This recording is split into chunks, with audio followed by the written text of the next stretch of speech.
Welcome back, Wolfpack. Verlis here to the last Fan Fridays for the week. If you want to be on Fan Fridays, all you have to do, comment some battle codes down below, leave a little bit of a blurb, but try not to spoil it too much, and then we'll see if you make it on. This time, we have the Komala feature, so that's going to make things pretty exciting. Also, Mandibuzz is just one of the most annoying Pokemon to go up against sometimes, actually most of the time.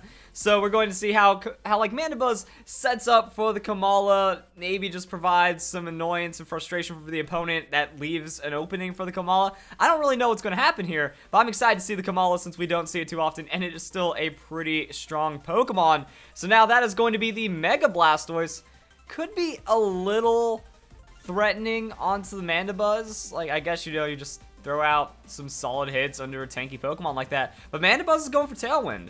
So Tailwind Komala, is that the plan here as Blastoise takes that Ice Beam, and that's going to be some big damage onto the Mandibuzz? Kind of. See, that's why Mandibuzz is just so frustrating. Like, that's a Mega Pokemon using a super effective move. Not even 3-hit. Well, yeah, it's not even 2-hit KO, but it is a 3-hit KO. Blastoise is going to come in with that Ice Beam onto the Mandibuzz, and Mandibuzz, like, it goes positive on healing while also having the Confusion Berry. Or is it Citrus? Okay, just a Citrus Berry. Cool. And then Mandibuzz is going to go for that foul play. I'm really interested in what's going on right now because I think Mandibuzz goes down. Oh, it survives at 1 hit points. Okay, that was a little too bold for my taste. But now Mandibuzz, it's going to be able to get that roost. Tailwind's going to wear off. Blastoise is going to get the hit. Then I think Blastoise gets the hit again. So I think it's done for the Mandibuzz. Tailwind peters out, but I mean, that last Ice Beam. Oh wait, no, Roost? Okay, so actually, the Roost pulling off all kinds of weirdness right now because the Roost is going to get rid of that flying weakness. That means by roosting, he would, instead of foul play, you would actually be taking less damage to heal more to then set up. But maybe this was the plan because now we have Komala under a full Tailwind. And that was after just all the shenanigans. I actually, if that was intentional, then that might actually be some of the coolest use of Mandibuzz I've ever seen.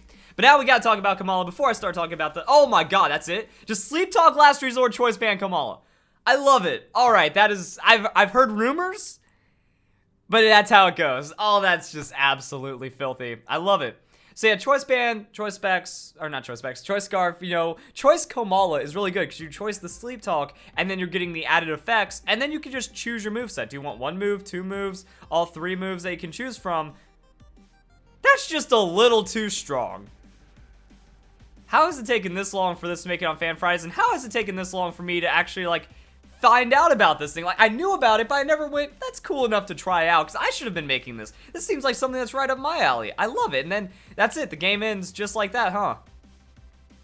Komala with that last resort, and, like, that's way too much damage. Oh my god. Okay, battle's over.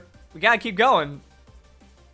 I wasn't expecting that to that level. I was expecting it, but not to that level.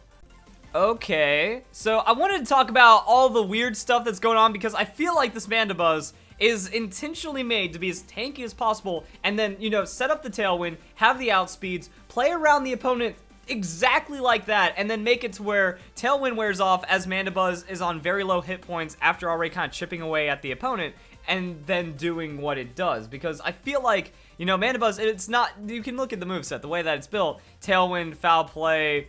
It doesn't seem like there's any Toxic Stall going on. It just has the Roost for sustain. So it looks like it tries to sustain perfectly to stall out the perfect amount of turns to make sure that Tailwind is going to activate on the turn it goes down or something weird like that.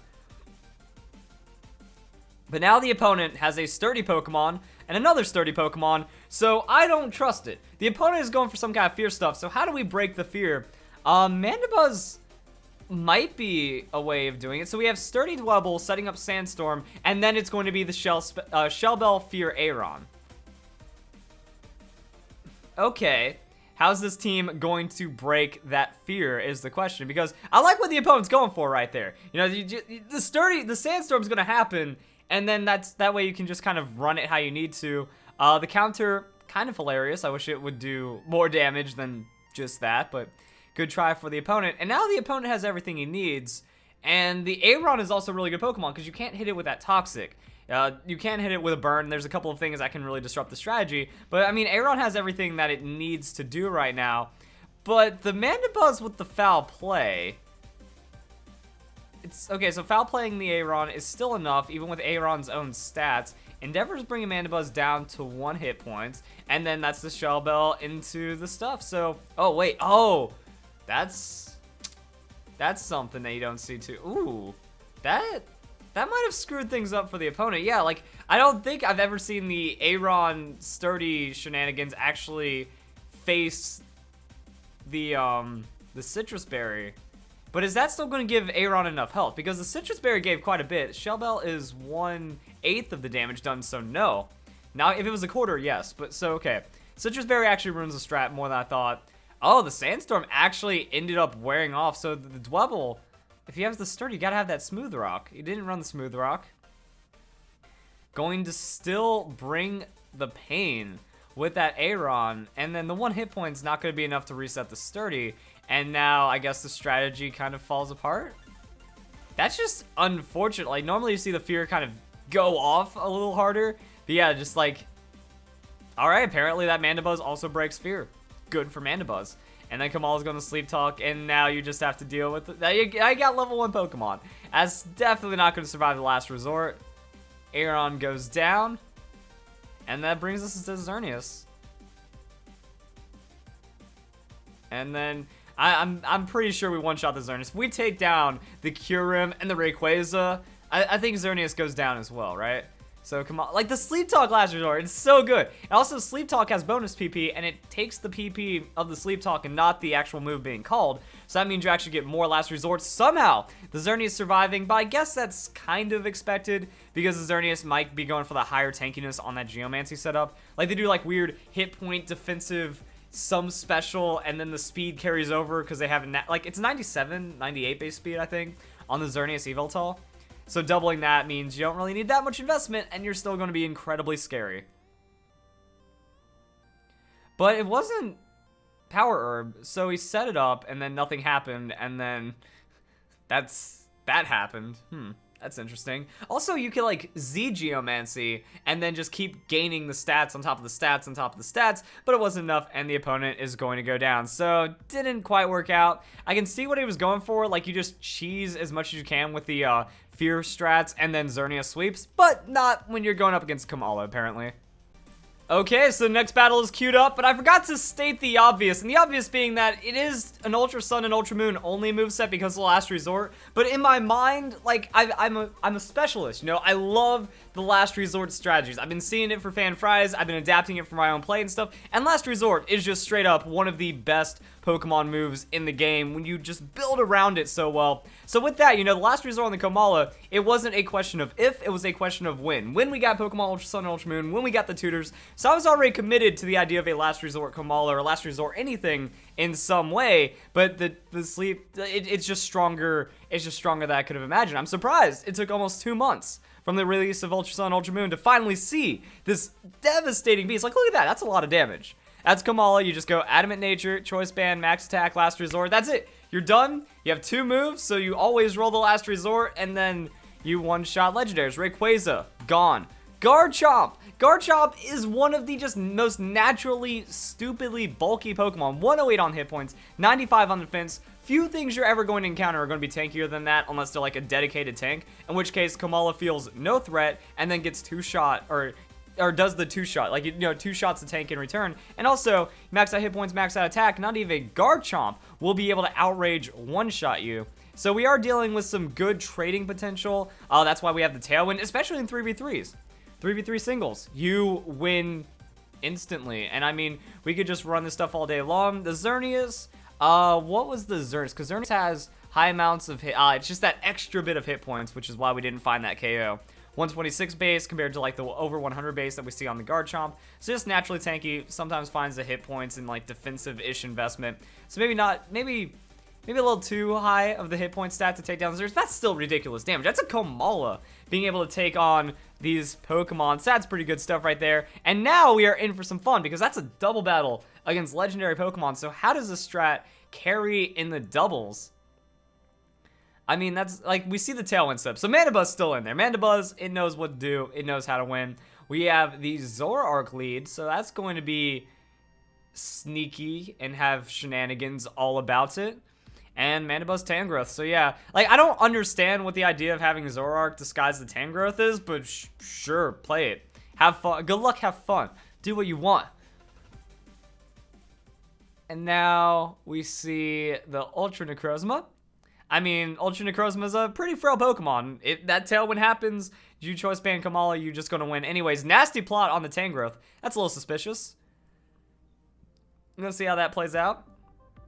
Necrozma with the Power Gem wants to super effective the Mandibuzz. And it does, but it doesn't do much. And then Mandibuzz has a Citrus Berry. So perfect. Mandibuzz has everything it needs. And also, that is not a good matchup for the Hoopa. So Hoopa going to use that Hyperspace Fury. And it will be onto the Tangrowth. But even a Pokemon like Zoroark isn't going to care because it's not very effective. So that's going to be hard to resist. Hoopa losing defenses. That's going to be a thing. And that's the Zoroark. All right. Illusion wears off. Magician stealing the Focus Sash. That's interesting, but the Tailwind's gonna happen. So yeah, we have enough focus, we have enough threat, everything kind of spreading around, bouncing around stuff, and now we have Tailwind. So I mean, I think all Komala needs to do, in theory, is come in for like one turn of Tailwind even, and it should still be fine in a lot of cases, because then it just takes out the biggest threat, survives a hit, gets support, and then kills something else. So this, I love this is one of those good Fan Fridays, guys. This is one of those, yes, kind of Fan Fridays. Now we just chill. We beat people and chill. So the Night Days, this is on a +2 into the Kyogre. Kyogre taking a big hit, but legendary Pokemon has that bulk that you have to get over, especially the Primal. Foul Play will hit the Necrozma. I mean, we've seen this before. Necrozma dies to a Foul Play.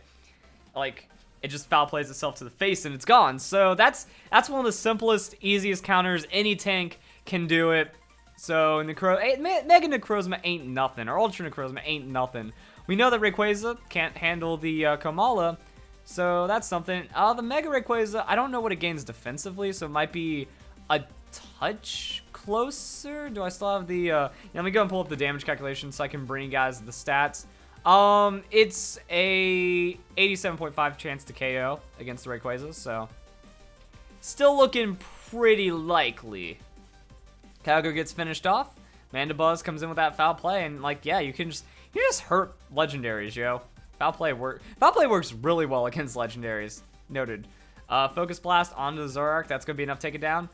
Honestly, I don't know if the Focus Blast was necessary. Like, that accuracy risk, it's a Zoroark. It has like no tankiness. You just Dragon Claw and it's gone. TBH. And now, do we see the Komala? There's the Komala. We know that there's a lot of damage from that Foul Play.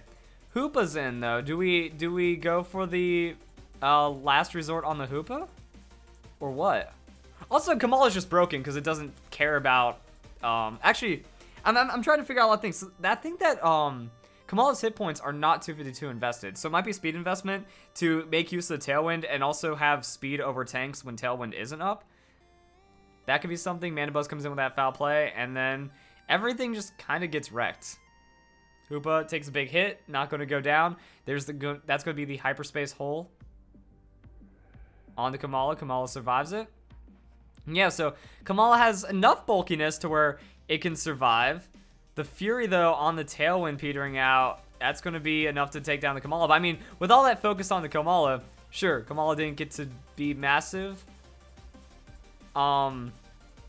Was Hyperspace Fury supposed to do that? Like, did you see the ring artifacts on the right side?